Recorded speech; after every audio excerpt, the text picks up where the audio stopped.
Parece inofensivo, mas eu vou te contar que não é. O narguilé, ou narguile, que é muito usado principalmente por jovens, representa um risco e tanto para a saúde. Pouca gente sabe, ou melhor, acredita nisso. Eu estou recebendo aqui o pneumologista, Dr. Emílio Carlos de Oliveira. Dr. Emílio, obrigada por ter vindo, viu? Ok, sempre um prazer. Para fazer esse alerta, né? E você pode participar com a gente pelo 99897-1000. Vamos contar para as pessoas como é que é esse narguilé? Como é que é o funcionamento dele assim, doutor Emílio? Ironicamente, o narguilé foi criado por um médico há cerca de 400 anos atrás, na Índia, e ele tinha a ilusão, também ele tinha essa ilusão, de que o narguilé era uma forma menos tóxica de consumir o tabaco. Então, o narguilé é um recipiente em que você queima o tabaco e as pessoas têm um dispositivo em que ela vai aspirar aquela fumaça, só que essa fumaça passa por um recipiente de água. E aí tem essa ilusão de que essa água vai filtrar as toxinas dessa fumaça. Mas isso é só ilusão, pode até diminuir a concentração dessas substâncias tóxicas, mas ela não vai impedir que ela chegue ao organismo. E determinadas substâncias, às vezes, a concentração é muito maior. Então, por exemplo, o monóxido de carbono, que é o resultado da queima desse fumo, e também é eliminado pelos consumidores do narguilé, ele fica numa concentração quase que 35 vezes maior do que da pessoa que fuma isoladamente ou no ambiente aberto. Quanto equivale de cigarro? Dá para a gente fazer essa conta? Por exemplo, a fumaça que eu inalo ali, a gente pode falar tragada também, né? É uma Quanto tragada. que equivale de cigarro? Então, os trabalhos mostram que cerca de 1 hora de narguilé, a pessoa elimina o equivalente a 10 cigarros. São medidas as substâncias derivadas da nicotina na urina. Então, isso equivaleria a pessoa ter fumado 10 cigarros, 1 hora de narguilé. Mas se é num ambiente fechado, a exposição ao monóxido de carbono é quase 35 vezes ao do cigarro comum. E, para você ter uma ideia, seria quase que equivalente a 100 cigarros a quantidade de fumaça que aquela pessoa está exposta nesse período aí de 1 hora. E naquele ambiente fechado, quer dizer, isso é um risco à saúde, é real? É real. E os mesmos riscos que o cigarro comum vai oferecer, né? Câncer de boca, de língua, de pulmão, de bexiga, de intestino, onde a fumaça vai causar mais dano. E a gente tem visto muita incidência dessas doenças e assim, a gente percebe que os jovens estão usando muito, não é, doutor? É uma forma, assim, atraente para o jovem, né? Porque no narguilé eles adicionam substâncias que mudam o cheiro, mudam o sabor e tem um efeito assim mais atraente em relação ao cigarro comum. Então isso atrai o jovem, é uma forma permitida, né? Legal, né? Não é uma droga ilícita. E a facilidade de aquisição, hoje na internet, em várias casas de venda de tabaco ou de outros derivados do tabaco, você tem à disposição o narguilé de uma forma muito fácil, né? Muito fácil. Fácil o acesso. A turma está participando com a gente aqui, doutora Emília. Luciana, lá do Granada. Luciana, obrigada pela sua participação.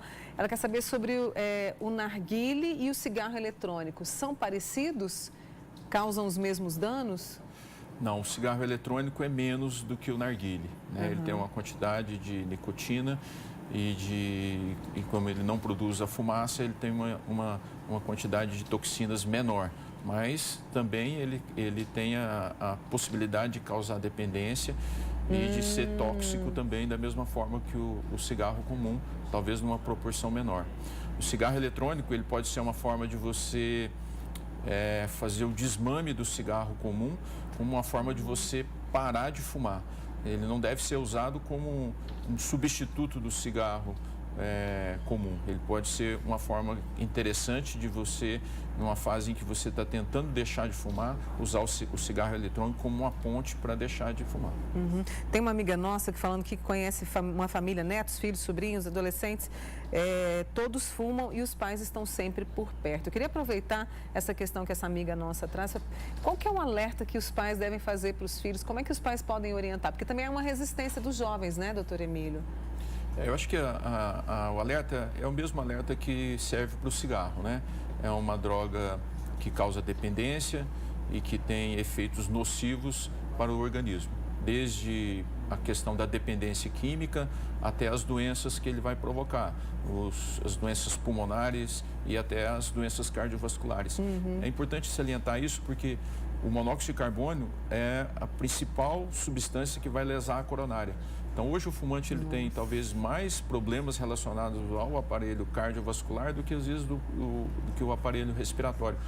E o narguilé, ele tem esse potencial muito maior com relação ao aparelho cardiovascular. E aí, no caso, por exemplo, diante desse fato que você está trazendo, os casos de infarto podem vir mais cedo. Com certeza, com certeza. Né? Não só com relação ao cigarro, mas sobretudo com o narguilé. E o narguilé, como ele vai levar a dependência à nicotina, ele abre a porta para que a pessoa, se ele não vai ter acesso ao narguilé com tanta facilidade, ele começa a fumar como uma forma de suprir essa dependência química dele. É o seguinte, estão chegando muitas perguntas para o doutor Emílio sobre o narguilé, né? E a gente vai voltar com ele. Vou pedir licença para o senhor, pode ser, doutor Emílio? Para ele continuar com a gente, para que a gente possa alertar e esclarecer cada vez mais sobre esse cuidado que a gente tem que ter. A gente está de volta com você e hoje fazendo um alerta sobre o narguilé, que parece inofensivo, mas não é, e tem sido muito usado pelos jovens. A gente está recebendo o pneumologista, doutor Emílio Carlos de Oliveira. Deixa eu trazer as perguntas para o senhor, doutor Emílio.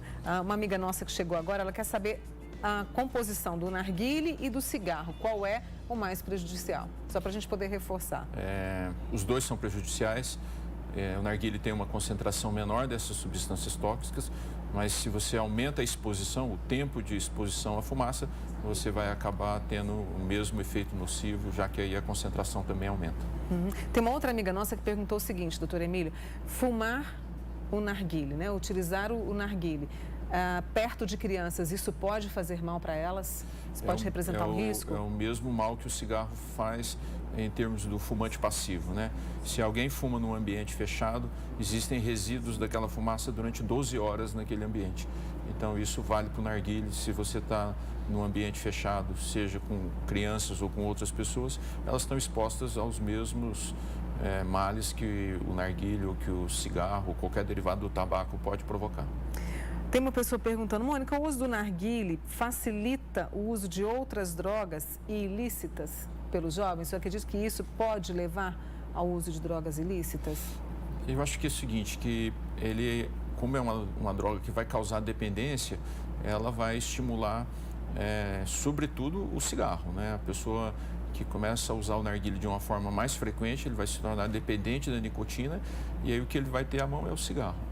Essa relação com outras drogas ilícitas não é uma relação direta, mas se ele está num ambiente que se consome o narguilé e outras drogas, aí ele vai estar com uma tendência maior a ter esse tipo de dependência. Olha o Reginaldo lá de Patos de Minas, doutor Emílio, contando que o sobrinho dele usa o narguilé, né?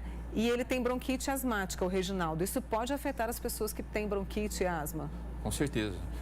Para essas pessoas, o efeito é muito pior em termos de aumento das crises, intensidade das crises e complicações do ponto de vista pulmonar. A Marlene do Custódio, a gente falou, né, que às vezes os jovens se juntam numa roda e vão passando o narguilé, né? Além de todas essas doenças que o senhor trouxe, doenças do coração, do pulmão, ela quer saber, outras doenças podem vir com esse uso coletivo do narguilé? Você pensar que as pessoas estão aspirando a fumaça um do outro, né? Então, você tem um aumento da concentração das substâncias tóxicas no mesmo ambiente. Esse é o principal efeito nocivo quando você está num ambiente com várias pessoas. A gente recebeu aqui, até conversei com o doutor Emílio, né, durante o intervalo, um amigo nosso aqui do Manhã Total, até mostrei para o senhor aquele que parece, é um tipo de cigarro eletrônico com o nome de VAP. E ele quer saber se isso faz mal à saúde, porque informaram para ele, o vendedor informou que não faz mal. Não, sempre faz mal. Se ele está eliminando nicotina, se você está aspirando essa nicotina, ele vai causar dependência e ele vai causar algum malefício para o seu organismo. Então, não pode de jeito nenhum, né? Não. Eu acho que o cigarro eletrônico, como eu disse, ele pode ser uma ponte para a pessoa deixar de fumar ou deixar de usar qualquer substância do tabaco. Mas se não for para isso, ele está trocando de problema.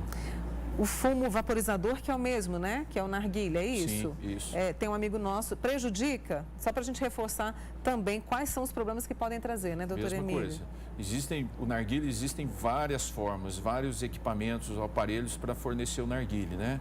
E o que talvez diferencia é isso. Você tem vaporizador, você tem um queimador, tem um forno, mas na forma, no princípio é o mesmo, você queima o fumo, passa num recipiente de água antes de chegar no consumidor. A gente falou, né, que as doenças do coração, câncer de pulmão, câncer de estômago também, quais são os outros problemas? Câncer de boca, o trajeto, né? Porque quando a pessoa traga essa fumaça, ela acaba deglutindo parte da fumaça. Então, o trajeto que essa fumaça vai seguir no aparelho digestivo é onde ele vai provocar ou aumentar a incidência de câncer. Então, é no estômago, no esôfago, no intestino como um todo.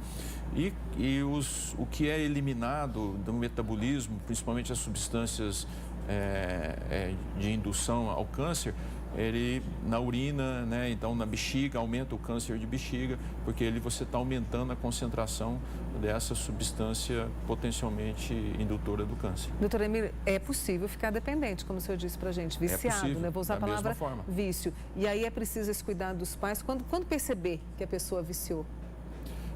Ele começa a agir de forma diferente, né? A pessoa, quando ela está numa abstinência de qualquer tipo de droga, ela fica mais irritada, ela tem uma tendência a ter comportamentos estranhos, diferentes, e ela pode buscar outro tipo de droga para suprir aquela abstinência dela. No caso do narguilé, ele vai buscar o cigarro, que é a forma mais fácil e rápida dele conseguir suprir o vício dele.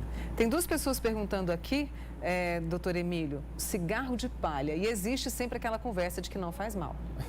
É outra ilusão, né? Diz que não tem química, não tem substâncias tóxicas, mas cada cigarro de palha vale equivalente em termos de substâncias tóxicas a 4 cigarros de papel. Então, se ele está fumando um cigarro, 5 cigarros de palha por dia, ele vai estar fumando um maço de cigarro, equivalente a um maço de cigarro de papel por dia. Ou seja, dizer não logo na primeira vez, né, doutor Emílio? Logo na primeira vez. O ideal é não começar. O cigarro é a droga que vicia com mais facilidade. A pessoa precisa apenas de 100 cigarros para ser viciado. E isso é 5 maços, né? É muito rápido. 5 maços assim, né? Então, olha, fica esse alerta mais uma vez, todos parabenizando aqui, viu, doutor Emílio, pela escolha do tema e por tanto esclarecimento, justamente para que os pais possam orientar seus jovens e os jovens também ficarem mais atentos. Eu vou agradecer ao doutor Emílio Carlos de Oliveira, pneumologista, com a gente aqui hoje. Obrigada, viu, doutor Emílio? Eu que agradeço a oportunidade de falar sobre um tema tão importante. E volte mais vezes, viu? Seja sempre muito bem-vindo. Boa semana, tá? Obrigado.